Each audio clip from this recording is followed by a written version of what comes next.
കോട്ടയത്തേക്ക് വിൽപ്പനയ്ക്കായി കൊണ്ടുവന്ന മാരക മയക്കുമരുന്നായ MDMA-യുമായി യുവാവും വാങ്ങാനെത്തിയ 3 യുവാക്കളും ഉൾപ്പെടെ 4 പേർ അറസ്റ്റിൽ.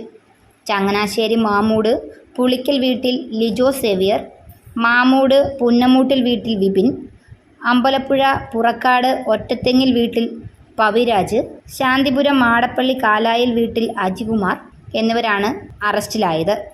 വിൽപ്പനയ്ക്കായി ലിജോ സേവ്യർ MDMA ബാംഗ്ലൂരിൽ നിന്ന് ബസ്സിൽ കൊണ്ടുവരുന്നതായി രഹസ്യവിവരം കിട്ടിയതനുസരിച്ച് രാവിലെ ജില്ലാ പോലീസ് മേധാവി K. കാർത്തിക്കിന്റെ നേതൃത്വത്തിലുള്ള ജില്ലാ ലഹരി വിരുദ്ധ സ്ക്വാഡും ചിങ്ങവനം പോലീസും നടത്തിയ പരിശോധനയിലാണ് യുവാക്കൾ പിടിയിലാകുന്നത്.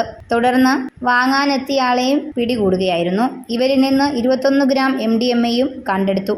Chingavanam station SI Sajeer, SI Thajudheen, senior CPO Rajesh, ജില്ലാ ലഹരിവിരുദ്ധ സ്ക്വാഡ് അംഗങ്ങൾ എന്നിവർ ചേർന്നാണ് ഇവരെ പിടികൂടിയത്.